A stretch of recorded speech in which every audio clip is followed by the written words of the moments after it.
'Di ba?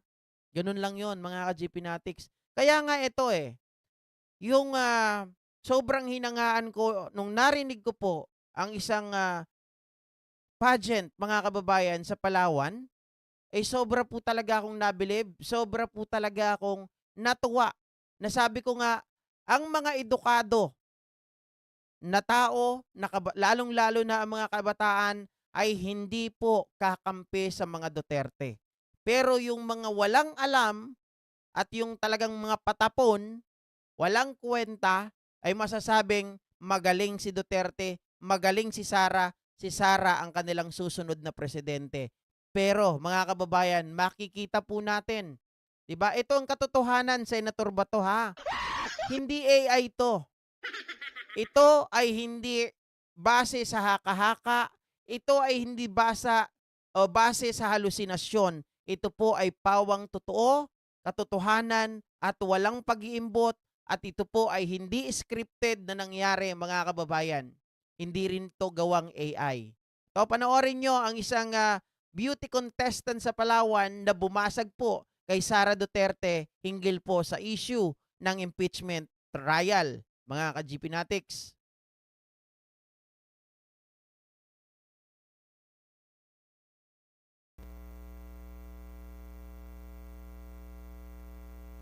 All right. Muntianang Nara, your question is easy. All right. Are you ready? Yes. One of the pressing issues facing the Senate today is the impeachment case of the Vice President. Wait lang, yung nagsasabi na ogag ako, sabihin nyo yan kay Panelo. Si Panelo nagsabi niyan mal-edukado daw ang kumakampi sa mga Duterte. Ang mga bumoto sa Duterte, mal-edukado at mga bulag. Oh.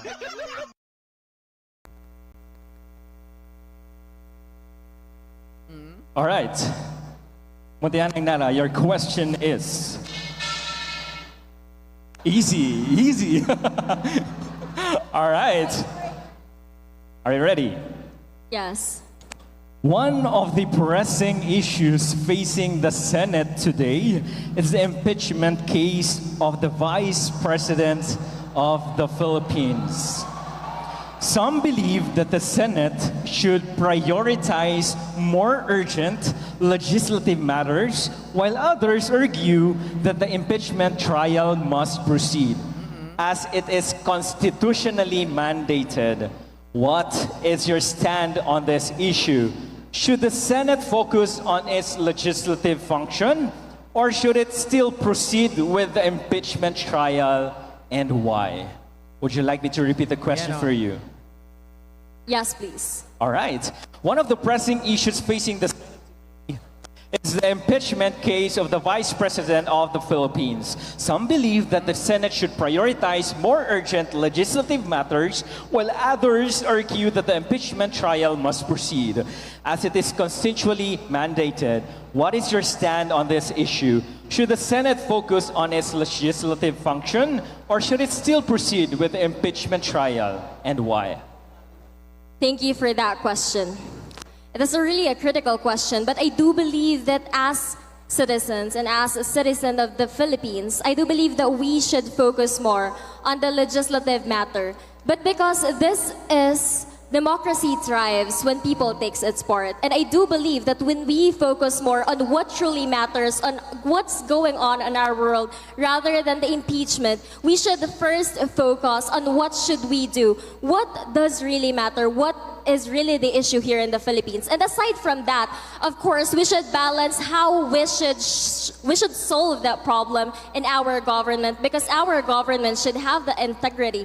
The leaders of this world we depend on the leaders of this world. So rather, when we focus on this legislative matters, rather than focusing on the impeachment, then we can have a more progressive society, but rather balancing between the two. So we need to choose first. As we assess that, we can ensure that we can have a border society for all. Thank you.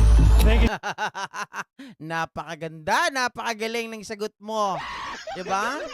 Mga kababayan, yan po yung mga matatalino, hindi po yung mga blinded followers, hindi po yung mga maledukado na sinasabi nitong si Sal Panelo na kumakampi po sa mga Duterte. Nakita nyo naman kung paano sumagot, mga kababayan, very straightforward, na kailangan daw natin talaga na tingnan ang impeachment trial. Kasi bakit kanyo, mga kababayan? Mga pinuno ng bansa natin ito eh. 'Di ba? Kailangan sila maging accountable, kailangan maging transparent, at kailangan pinagkakatiwalaan natin. Paano kung tinatanong natin sila sa mga issue na ganito, pero umiiwas?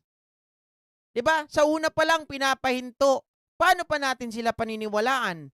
Paano pa natin masasabi na itong mga taong ito ay naglilingkod ng tapat? Kung hindi naman natin mapatunayan, ayaw iparinig sa atin. Sabi po ng konstitusyon, try and decide. Diba? Hindi po, mga kababayan, hear and dismiss. Sabi, try and decide. Maliwanag Biruin nyo, beauty contest ginagamit, mga kababayan, natanong tong bagay na to. Out of nowhere. Masasabi natin na talagang napakatalino. Ang galing ng sagot, nakakahanga, mga kababayan. Ito yung masasabi natin, ang kabataan ay pag-asa ng bayan. Hindi po sila kagaya ng mga DDS na mga talunan. Hindi sila kagaya ng mga DDS na nag-iiyakan. Hindi sila kagaya ng mga DDS na wala namang mahusay na rason, pahintuin na lang basta. Basta-basta? Ibig sabihin, pinapayagan nyo silang magnakaw? Ibig sabihin, pinapayagan nyo sila na gastusin na lang kung saan ang pera na dapat ay ginagastos sa tama? Di ba? Mga kababayan, it truly matters na dapat pag-usapan at dapat po na matuloy ang impeachment trial because this is a must. Ito po ay talagang kailangan natin and ito po ay nakalagay, saad sa ating konstitusyon. Ito rin po, mga kababayan, ang mandato ng ating mga senador. So dapat po, mga kababayan, ay mabigyan tayo ng pagkakataon na marinig po ang magkabilang panig at tayo po ay magpasya kung kanino po tayo kakampi at sino po ang ating susundin. 'Di ba? Kung tama sila Sara Duterte, then should be it. 'Di ba? Mga kababayan, kung mali naman, dapat po maparusahan. Dapat po ang kanilang kampo, itong si Sara Duterte, ay maging accountable at syempre matanggal po, mga kababayan, to hold into any office. Maging yan man ay local, maging yan ay national. 'Di ba? Salamat Agatas Ice Cream BFF . Sunog na sunog si Sara Duterte dito, mga kababayan. Siguro kung silang dalawa mag-debate nito, yung beauty na, brainy pa. 'Di ba? Hindi kagaya ni Sara Duterte, brainless.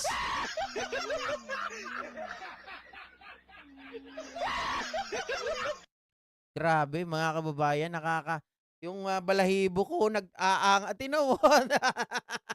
Grabe, matindi. 'Di ba? Dapat talaga matuloy yung hearing na yan kasi sabi it truly matters Dahil lahat po tayo nakatuon dito, lahat tayo naghahanap po ng at the same time, hustisya to, mga kababayan Hustisya kay Sara, hustisya rin para sa atin. Lahat naman win-win situation to kung tutusin Kung walang kasalanan si Sara, win-win situation sa kanya ang impeachment trial. Bakit kanyo?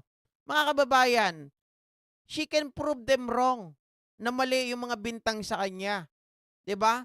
Pero, syempre, hindi to win situation para sa kanya kung meron siyang ginawang anomalya. Kaya nila iniiwasan. Ano ba tingin nyo kung bakit nila iniiwasan? Iiwas ka ba sa mga bagay na alam mong tama ka? Imposible yon, lalo na mapera ka. Mga kababayan, kung ako mapera, kahit magkanda, siguro, hindi naman naabot si Sara doon sa yung siya po ay mangangariton na, mangangalakal na, mamamasura na, o kaya yung masiro, 'di ba? Hindi naman siguro aabot sila na gano'n. Pero ang sa akin, sa pangkaraniwang tao, kahit maubos na ang pera mo, basta lumalaban ka lang, na alam mong tama ang pinaglalaban mo, wala kang kasalanan kahit masiro ka pa. Kasi mga kababayan, yung integridad, 'di ba? Yung tiwala, yan ay kailangan hindi mawala, kaya kailangan mong lumaban. Pero pag ikaw dumidribble, kung gusto mo nang patayin yung impeachment trial, eh meron kang tinatago. Ha? 'Di ba? Hmm. Oo, syempre, tama ka Patrick Lopez, 'di ba? Pag napatunayan ni Sara na wala siyang kasalanan, eh di lalabas na mahina ang Congress. Lalabas na, kumbaga, gumagawa lang sila ng kwento, mapapahiya ng gusto. Oh, sa kabilang banda kila Sara, hahangaan pa siya ng tao. Sigurado, mga kababayan, baka yung 32 million niya, eh baka maging 64 million yan. Oh. Guilty eh. Kaya ganun. Sana lahat po ng kabataan ay kagaya ni ate, mga kababayan. Sana lahat ng kabataan ay edukado, hindi mal-edukado, gaya po ng sinasabi ni Sal Panelo sa mga DDS. Kaya yung mga nanonood dyan, galit na galit. Ah. 'Di ba? O sa mga naghahanap diyan, gusto niyo bang makita mga kababayan, mga ka-GP Natics, yung sinabi ni Sal Panelo? Pwede ko namang hanapin 'yon kung gusto niyo lang. Teka. Pwede naman natin iparinig 'yan eh. Madali lang naman makita 'yan. Try ko lang. Ipaparinig ko sa inyo.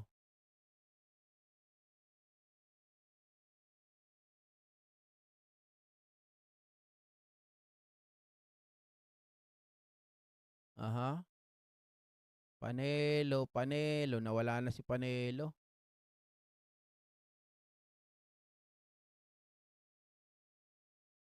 Yun lang, hindi ko makita kung nasan. Ang dami kasi nating video guys eh. Di ko na rin alam yung title. Pero syempre kung hahanapin natin yan, matagal, makikita at makikita pa rin natin.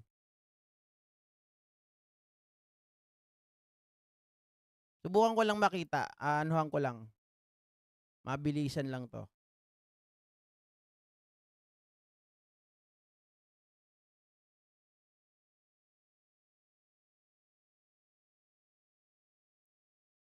Yun, hindi ko makita guys. Sa dami talaga ng video natin.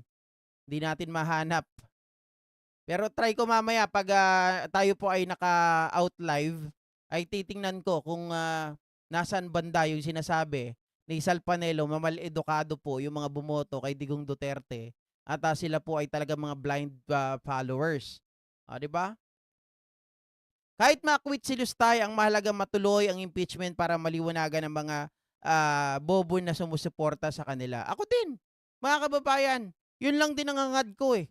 'Di ba? Kahit tayo, kahit ako, mga kababayan, baka nga pag halimbawa napatunayan ni Sara na wala siyang kasalanan, eh kakampihan ko pa siya. Bakit kanyo? Alangan naman kampihan ko pa yung mali. 'Di ba? Kung halimbawa na sabi ni Sara o napatunayan doon sa impeachment trial na tama si Sara Duterte, bakit ko kakampihan yung Quadcom? Bakit ko kakampihan yung committee ng accountability and ano yon, yung kay Joel Chua? 'Di ba? At sa lahat ng mga bumabati ko sa kanya. Eh baka bumaliktad pa ako, mga ka-GP Natics, awayin ko pa yung mga nandoon. 'Di ba? Oh. Eh mga nagmamalinis. Hmm. 'Di ba? Imelda Ignacio, tatawa-tawa pa si Panelo doon. Okay, mga kababayan. Hindi, ayaw Jel eh. Ayaw makita dito eh. Dito ko na nga tinitingnan sa video ko eh.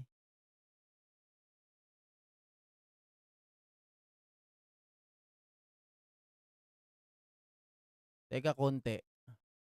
Baka makita ko dito.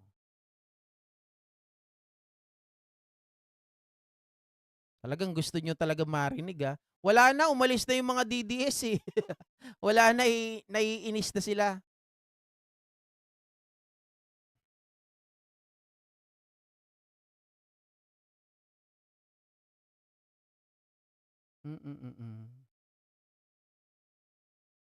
Ayun, wala talaga guys. Ayan. Sorry kung puputulin ko yung live natin. Hanggang bukas na lang muna tayo magkita. Talagang di na kaya ng aking lalamunan. Meron pa sana tayo dito kila Robin Padilla at dun pa sa iba, mga ka-GPnatics. Pero bukas na lang po natin yan pag-usapan. At dahil wala na, tuyong-tuyo na yung labi ko. Hindi na ako makapagsalita ng maayos. Magkita-kita po tayo bukas mga kababayan. Magandang gabi po at mag-ingat po kayo palagi. Maraming salamat po sa inyong lahat. Ay, eto kay Patrick Lopez pala oh. I have had it with trying